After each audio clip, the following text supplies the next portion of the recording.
Good evening, everyone. Good evening, and welcome back. Welcome back to the PorscheCooled Podcast, the podcast where we talk about all things Porsche. Usually, I would say at this point of the podcast, Steve, what's happening? Steve's not here today. It's not Steve's fault. It's actually my fault. As you guys know, I went to Oberon early in the week for a couple of days, and I went to my niece's wedding, which was fantastic. My niece got married. That was very, very good fun. Not great weather, very terrible weather. So I went down to that. So I kind of ran out of days, and then I came back, and then I was trying to get Steve to do it with me yesterday, so I can get it up for the owner stories guy, not for the owner stories, for the Patreon members who listen to this podcast 24 hours before everyone else, which means I have to do it today.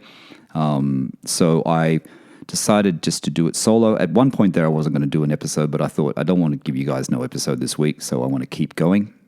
But the wedding was great. My niece got married, which was fantastic. It was very, very nice.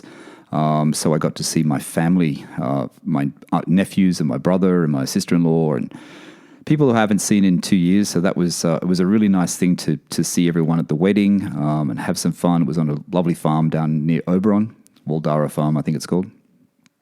So we had fun.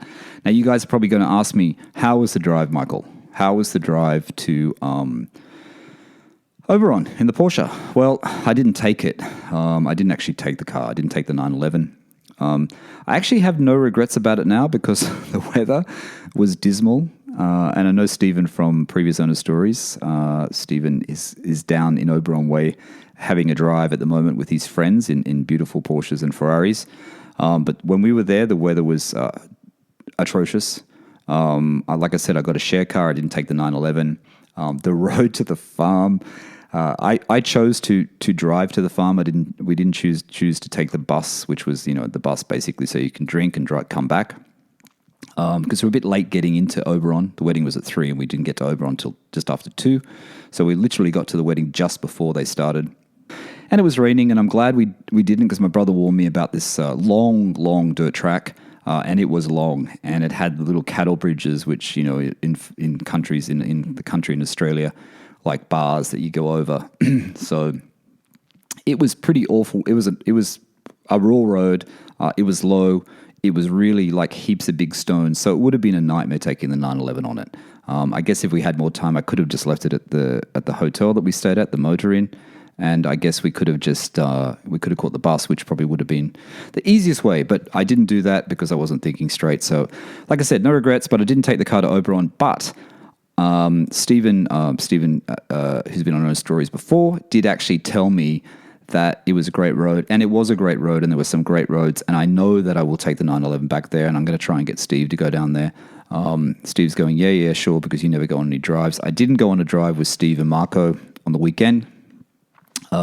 Everything's been sort of out of whack for me, so I'm just trying to get my head back into gear and just get everything done here.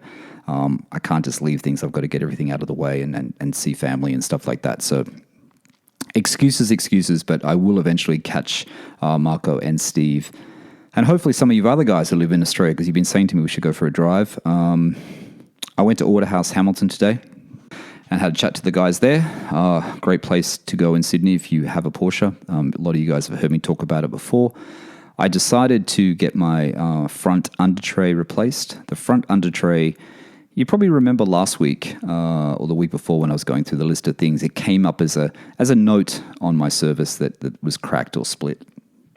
So they ordered a new one. I said I'd just go ahead with it, I think last week, and sent them an email. And so the guys fixed that up. Chris fixed that up today. Looked after it, put the new front under tray on, and at the same time I got them to fit my leather sunroof surround. I know they're probably listening and laughing at me. Fit my leather sunroof surround because I struggle with that switch. I don't know how you pull out the power. I could get the sunroof part out, but I couldn't get the switch out, and I've told you guys that before. If you're going to change that piece, that cover of your lights sunroof switch, watch out for that power switch for the lights, because it's a tricky one to get out. And I'm sure there's a way to do it in an easier way than what I was trying, but I couldn't without fear of breaking it. So they did that for me. It looks good. Takes a little bit of getting used to the stitch in your eyeline, but all in all, it looks good. So that was fitted. So I just waited there when I was getting that done. and had a good chat to Grant, who owns Autohouse, and had a good chat to Anthony, who also works there, who's the car sales, I think, or the car, for the cars coming in. And Chris as well, who looked after me at the front desk. So thank you guys for sorting me out today so quickly. That was great, and it was good to have a chat and talk and have a good chat about Porsche. So it's there's some interesting things going to come up with that. So we'll keep you posted on that one. All right, let me get back to the. I'm sorry if this is disjointed today. I'm using a different microphone, so I'm using my Shure microphone today through my PodTrack, and you'll find out the reason why in a second, because I'm going to tell you guys what's happening at the end of the podcast. All right, so let me just start with the usual. Patreon, there's 2 new members of PorscheCooled Patreon this week. The first one is Lorenzo. I've reached out to Lorenzo. He became a member, I think it was only today. I don't know what he drives or if he's still searching for a Porsche, but Lorenzo, send me a message and I'll do a shout out next week. But thank you so much for joining PorscheCooled, and thank you so much for supporting the podcast. It really does help keep us talking. And then Vasilis has been a member before. Vasilis just joined literally just before I started recording this podcast. He's come back to PorscheCooled, so he definitely deserves another shout out. So hi Vasilis, I did say thank you by message, but thank you so much. Vasilis, you probably have heard me mention his name before. He was planning to get a 996.1, and he's still planning to get one in the new year. So when he gets one, we'll talk about that more. So he's going to keep me updated on that one. But if you want to go to Patreon, it's just patreon.com/PorscheCooled, and then you can go there and you can help support the podcast from $2 to $10 a week. Every little bit helps, just helps us keep talking, will help us buy new equipment and sort things out. I've got to buy a couple of microphones when I'm here, actually, so that's what I'm going to do with some of the money. All right, PorscheCooled owner stories. A couple of days ago, Tuesday, you would have heard Josh's story. I did enjoy speaking with Josh because I've had this bit of, I get these phases that I go through. I have this bit of a Cayenne overland phase in my head because I always look at these Cayennes on Instagram and they all look really, really cool. And Josh his first Porsche was a 04 Cayenne Turbo. Josh is from Seattle in the US. His first Porsche was an 04 Cayenne Turbo. You would have heard, if you heard the story, I'm not going to give too much away, but I'll just say that something failed on the car. And when it failed, he was almost stranded in the desert, but he managed to get out, but he doesn't have that car anymore. His current car is a very cool one, actually, because it's got a great story behind it. And like I said, I'm not going to give it away because I always give away too much, but it's a 2000 996 Porsche, 996 Aero Kit, another Aero Kit car, rare car. The Aero Kit cars are looking really good. I tell you, they've aged really, really well. Ocean blue metallic, beautiful color, manual. He flew to pick it up. Had a funny story about the guy that he bought it from. He flew 12 hours or 11 hours to get it. He got PPI done, and then he drove it home. So it's a good story. It's a really, really good story. You'll notice that I don't, usually for owner stories, I always focus on the car. I always like to focus on the car and focus on not the person, because it's about the owner, but the images I always put up are always about just the car. I thought it was fitting that this one on the Insta post I put Josh. Josh, if you're listening, the reason why I put your dog there is because your dog was really a guest in the podcast. When I was editing the podcast, I was going to cut it out, and I thought, nope, I'm going to leave it in. Josh's dog, who's a beautiful looking dog, by the way, was barking at the Amazon delivery guy in the background. So that's what you hear in the beginning, and that's Josh's dog on the Instagram post on PorscheCooled or on P997.1. If you haven't been to PorscheCooled before, go over there, give us a follow. That is the official Instagram of the podcast. That is where I share my love of Porsche, as well as on P997.1. But PorscheCooled is the main one.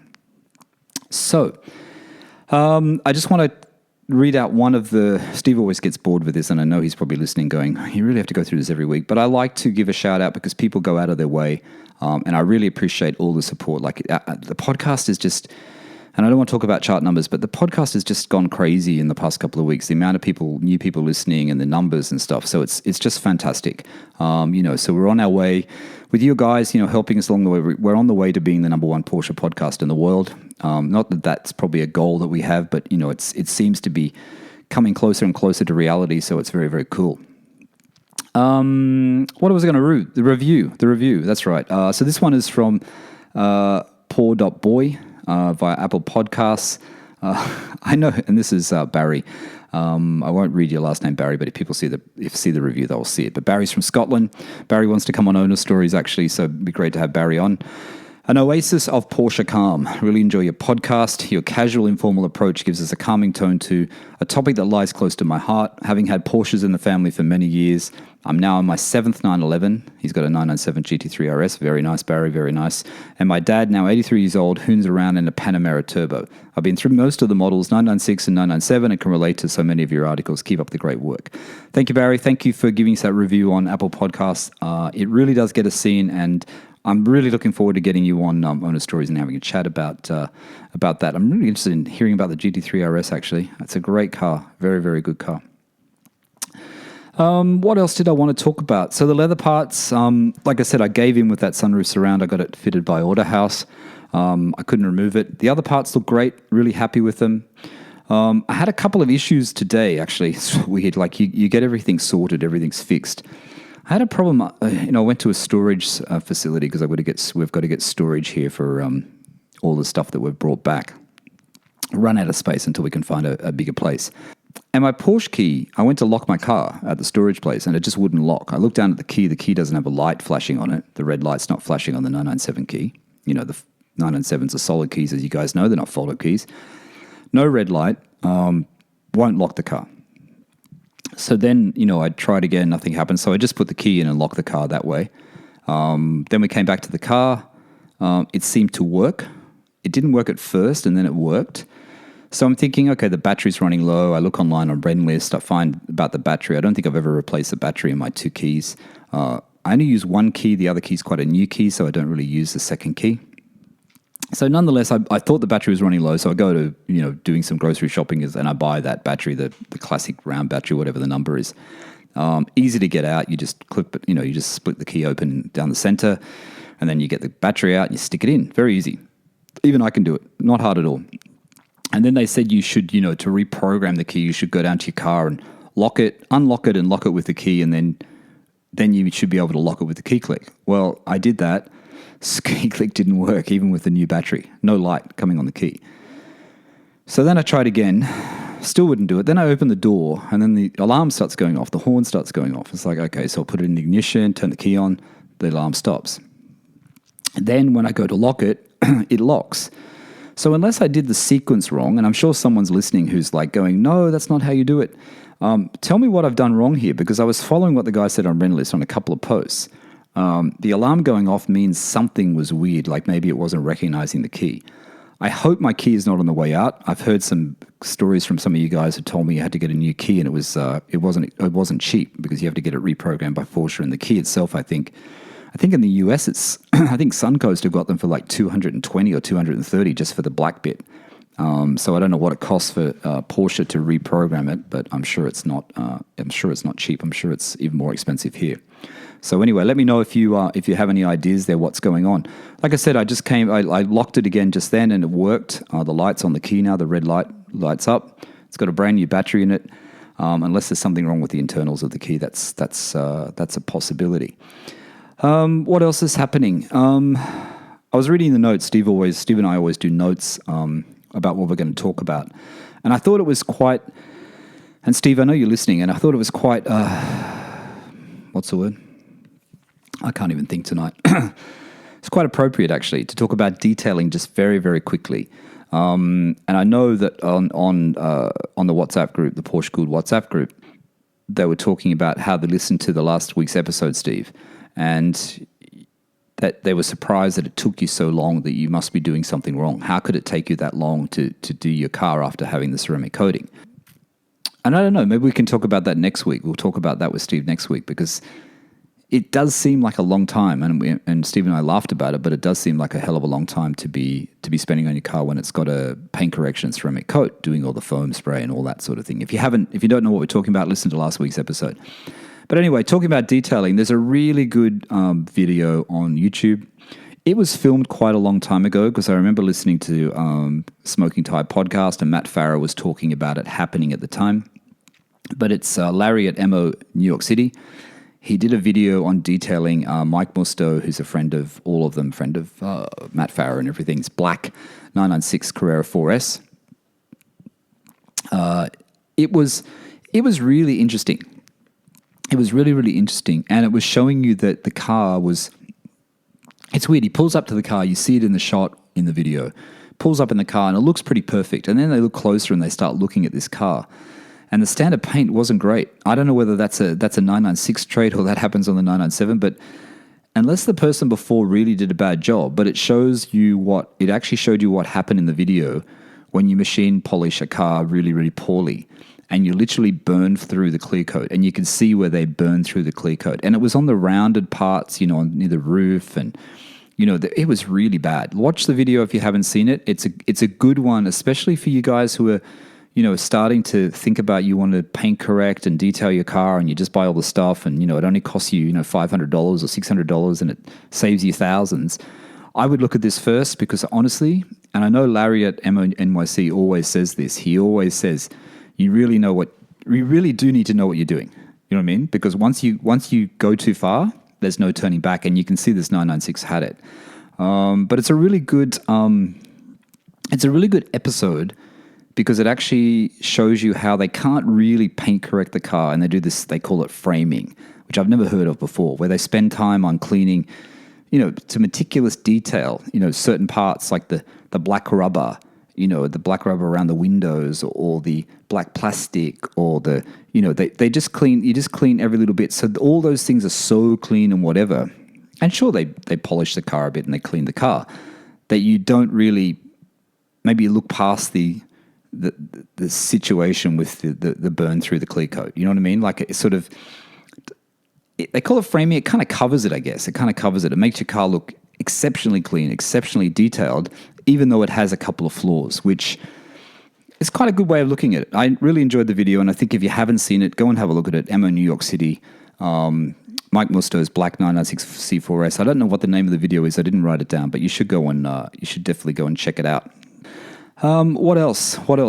Okay, so what I'm going to do now, I don't think there's anything else I needed to talk about today. I just didn't want to talk about. I just didn't want to chat solo for an hour with you guys because I didn't want you guys to get bored, basically. So what I'm going to do is I'm going to do something a little bit different. And I only asked Natasha, I don't know, half an hour ago. And I've asked Natasha, my wife, as you guys know. Natasha doesn't drive. She's a fan of the 911. She likes Steve's car. She likes our car. She doesn't like classics that much. So we're going to have a chat to Natasha now, and we're going to talk to her about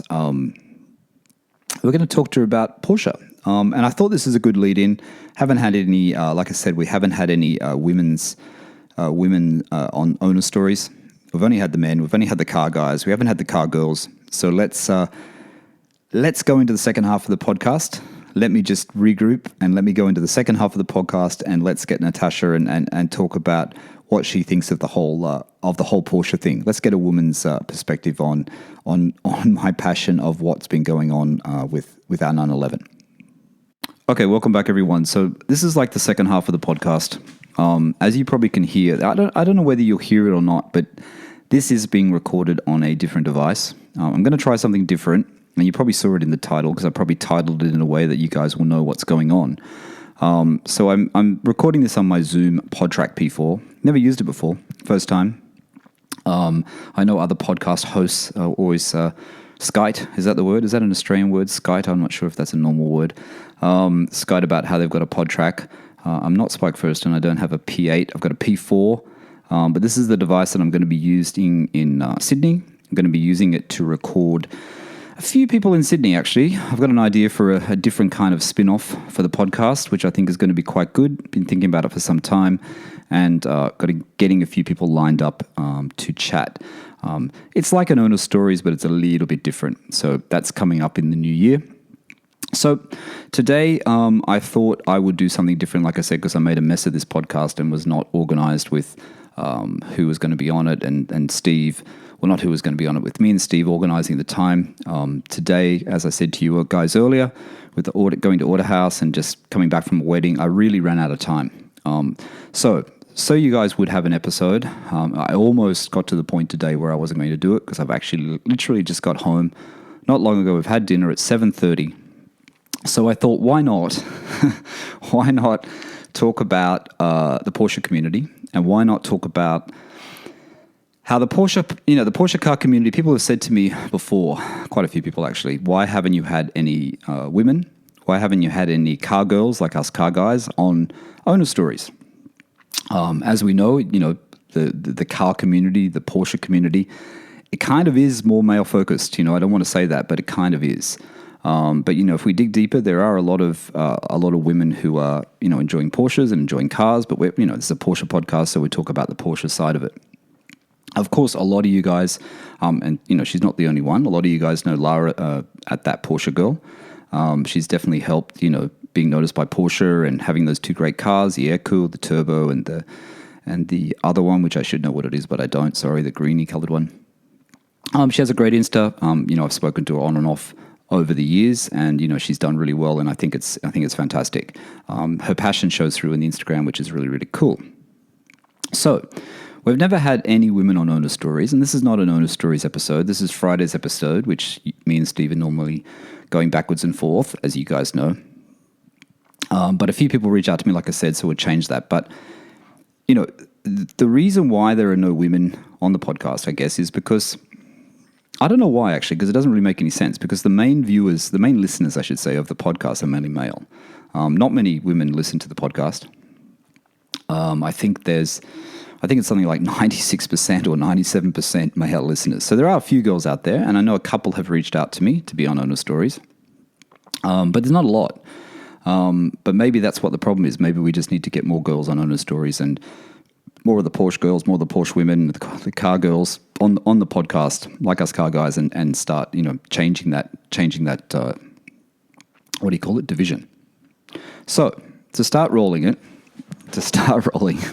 Natasha's laughing because she's sitting next to me. To start rolling this week, I thought, why not? Why not? Instead of me sitting here for an hour talking to myself, and it is Thursday night, and I put this up. I'm in Australia, as you guys know, at the moment, and I put this up at about, I put it up for the Patreon members 24 hours early, so it has to be up before midnight in Australia. It's 8 o'clock at the moment, so it's a bit late, but I will get it up for you guys. So I thought, let's talk to Natasha, and as you guys have known, that voice, that name, I should say. Natasha's my wife.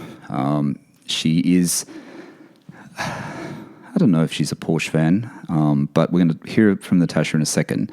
And as I'm sharing a microphone, because I had to work out how to do this and record this, and I've only got one mic at the moment, so we're just going to share this microphone. So it might be a little bit slow, the backwards and forwards, but just so you guys get a different impression of I guess not just my Porsche story, but how Natasha sees Porsche.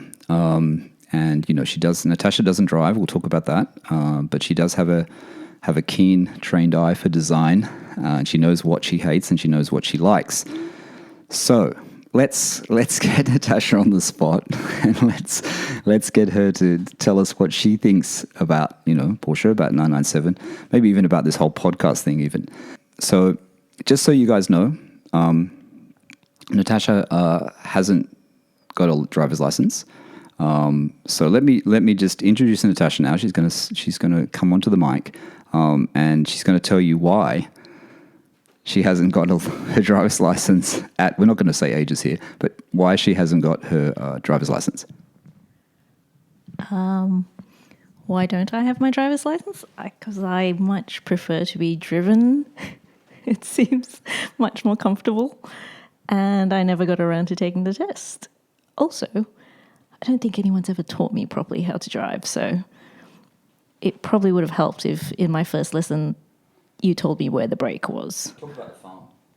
Oh yeah, my first driving lesson on the farm. What was it? A Jeep, a little 4-wheel drive, and everyone's so keen to show me how to change gears, but nobody tells me where the brake is, so I crashed into a tree. So that was fun, but I didn't think it was hard. It was just understanding the vehicle. Yeah, so that was a Suzuki. What's the new one? The new little one, the square one, was one of those. Jimny. It's like a Suzuki Jimny. It was Suzuki Sierra, which were available in Australia. I'm not sure if they were available elsewhere. So that was on our Tasha's ex-boss's, our friend's farm. And that was quite a funny day. But it was a manual. Tasha was actually, she was actually changing gears. She did actually change gears on it. And this is an important point. Natasha has no desire to learn on an automatic. In Australia, if you drive on an auto, I think your license is only for an automatic. So she wants to drive on a manual, learn on a manual. So we'll do driving lessons. We'll get her some driving lessons when we're here. But how do you think, Tasha, once you get your license, how do you think you're going to be driving the 911, seeing me drive it, and sometimes get frustrated in heavy traffic with it? I actually honestly don't know because, it's always been explained to me as a coordination thing. I don't think I have particularly bad hand-eye foot coordination. Yes, but I guess I just have to pass the learner's test first, which has always been a challenge because I can't be bothered to read the learner's book and learn the road rules because they don't make sense to me. I have no frame of reference for the road rules, the lines, the turning, the giving way.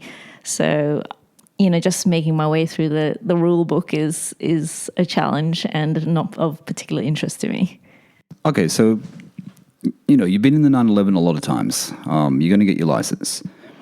And we're going to talk about the 997 Carrera first. We're not going to talk about other cars that you've been in, other Porsches, because you've been in a few other Porsches as well. So what is it that you noticed? And we're going to jump forward here, Tash. What is it that you noticed was the main thing that you liked about the 911 when we went on that first drive and we went down to Royal National Park? Remember? And we were driving, and we could feel how it felt completely different to our previous car. Well, of course, the power and the fact that our previous car was a station wagon, so you didn't have the feel. It's an Avant. Sorry, Avant. You didn't feel the cabin, the length of the cabin pulling from behind. I mean, this is obviously from the perspective of a passenger and just how the cabin feels when you're sitting in the car. So the 911 certainly feels tighter, more the space feels like it's moving with you rather than dragging behind you. So, you've seen Steve's car and you've been in Steve's car and you've been for a drive in Steve's car on the way to Putty Road. When we went to Putty Roads, Tasha was in the car with Steve. What was it, the first thing you said to me after you got out of the car when we switched cars back and I took our car back and Steve got back into his? And you remember what you said about Steve's car? Steve's car is amazing. It feels similar to your car, but it's so much tighter and moves. It feels equally heavy, but it's so much more agile, and just the way it moves feels so much more muscular, I guess. It's fitter, it's tighter, it just moves better. It feels really good going around corners and up hills. Not to say your car drags, but you definitely feel the difference in the lag, I guess. It feels like there's more weight in the back that the car has to pull, whereas Steve's car doesn't do that. It just goes exactly where he points it. And I think you guys will appreciate that, especially you guys who have driven GT3s or own GT3s. And I think that's a really good point. And I forgot exactly what Natasha had said, and I just remembered then. I recalled it now. But the fact that it doesn't drag, you know what I mean? And I think sometimes, we talk about this every week, and I talk to you guys separately, and Steve and I talk about it. But I think that's a really good point. That I think what Tasha is it just goes, right? It literally just goes. Yes, I mean it's really quick, and I don't mean speed. It just feels like the action is immediate, that it just responds immediately. Yeah, there's no resistance almost. There's no resistance. Like gravity doesn't matter almost. It feels like there's no resistance. And I guess that's to do with the power and it's to do with the engineering. And it goes back a little bit to what we were talking about last week's episode. It's not about how the GT3 is so much faster, but, not the top speed. It's about that acceleration. It's about that engineering. It's about the feel of the car. And we touched on this last week, and I think we did mention Natasha about, her thoughts on the car last week as well.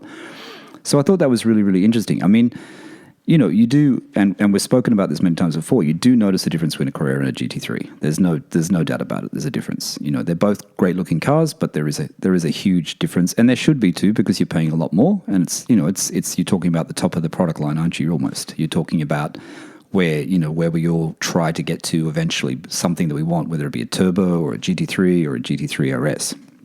So you guys know that I've been back in Sydney for a couple of weeks. A couple of weeks have been quite an expensive couple of weeks. As I just said earlier on in the episode, I went to Autohouse again today. So I just want to ask Natasha, do you think that the 911 has been an expensive car for us to own?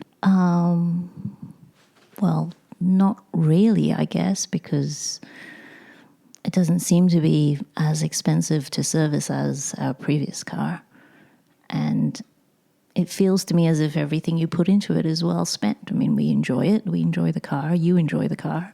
So to me, it's money well spent. And we did spend quite a lot of money. You know how much it is. I haven't disclosed it on the podcast. I mean, Steve knows. He's about the only one, and everyone at Autohouse, obviously.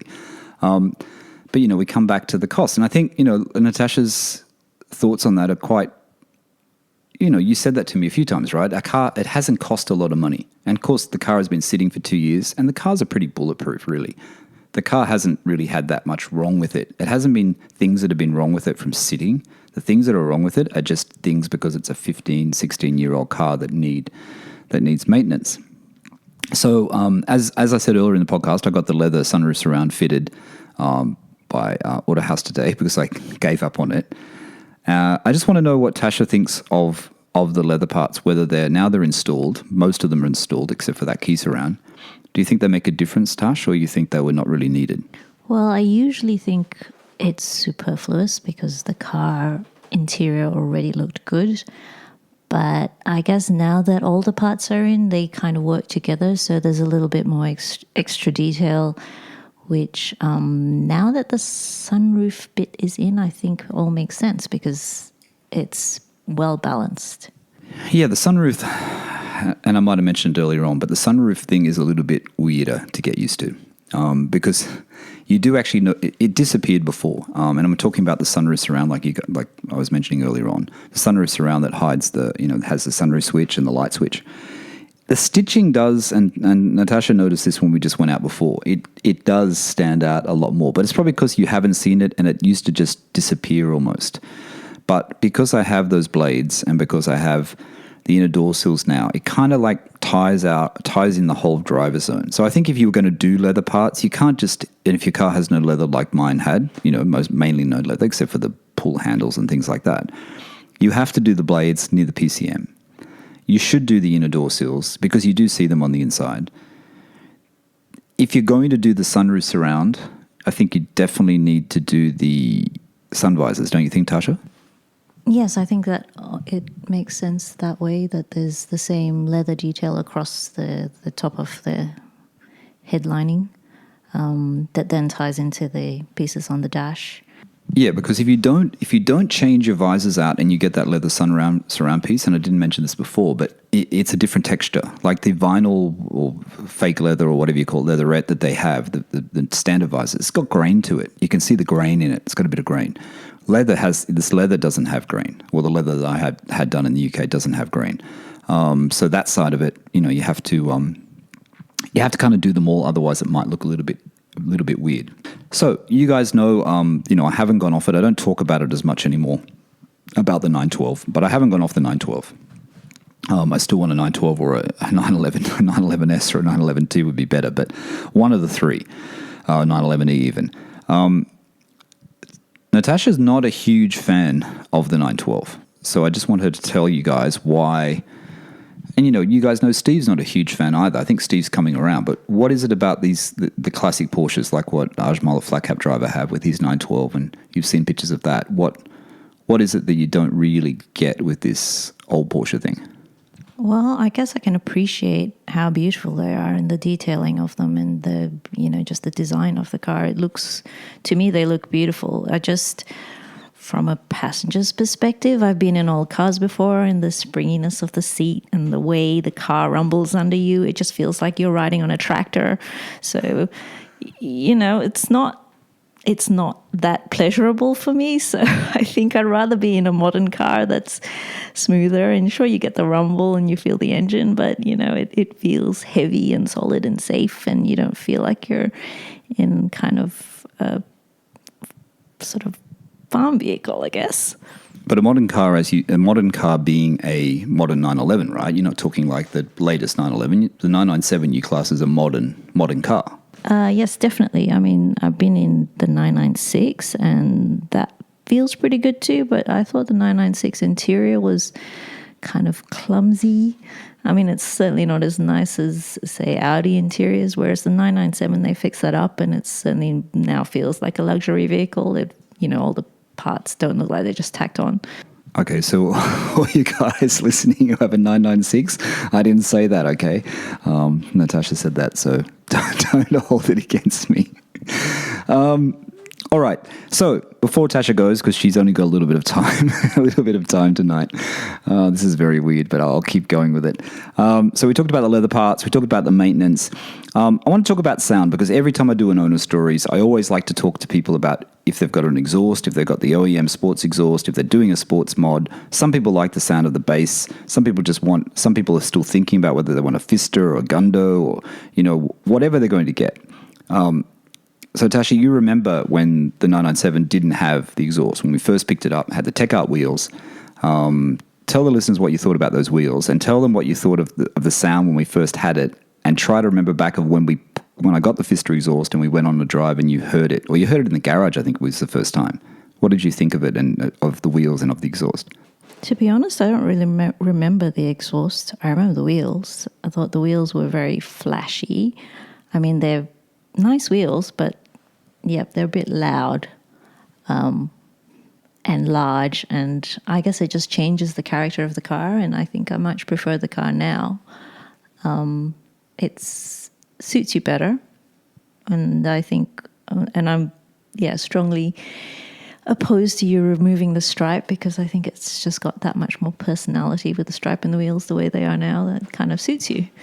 Yeah, Tasha keeps telling me about the stripe, not to take it off. And I have to admit, I was going to take it off. And then I think I might have mentioned I was following, or maybe I just told Steve, I can't remember. I was following a 997. We followed a 997 the way back from Natasha's parents' house the other day. And it was silver, the same as mine. And I think I mentioned how small it was. It also looked weird without the stripe. It had lobsters on it, which were just standard, and it didn't have the stripe. I like how the 997 has the different wheels. I like how it's got the custom wheels, the two-tone. I like how the stripe, it does work really well. I haven't changed my mind about the window tint. I'm still in two minds of whether to get the window tint removed and get a newer carbon or ceramic tint put on, probably the carbon one, and then get it slightly lighter, not as dark. I still think it's a little bit dark. I think the previous guy that owned the car, I don't know whether he was younger than me or the car did feel a little bit, and I'm going to say a boy racer. And if you know what that means, it's a little bit boy racer because the Tech Art wheels are 20-inch. And I know when I decided to get the lobsters, and you guys know I bought it from the UK, I think when I first started saying that to Tasha that I was going to get them from the UK, you thought I was a bit crazy, right? Well, I thought it was a bit unnecessary. I mean, the wheels on the car at that time did look good, but they were a little loud. So I guess I wasn't opposed to having them changed.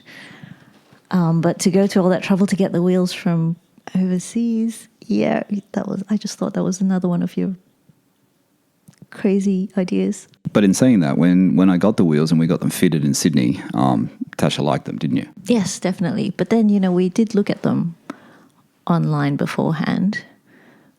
So I kind of knew what to expect. And they looked just like what we thought they were going to. So that was nice. I don't know whether, and just to finish that thought, I don't know whether I told you guys before, but Natasha's a designer and she works, heavily in Photoshop and things like that as well. So she put together the car for me with the stripe, with the color, with the wheels and the two-tone. So it was all Photoshop before. So I didn't take a huge chance because I knew what it was going to look like. So I had that image of the Photoshopped, base Carrera. I had a picture of my car, I think, and then didn't you put the stripe on it, Tash? You put the stripe and the wheels on it? Yeah, but I guess you're still taking a chance because my Photoshop skills could have been misleading. They're pretty good. What else? What else? Do you want to talk about anything else? I think that's about it, right? What did I want to say? The leather parts, Fister. I think that's about it.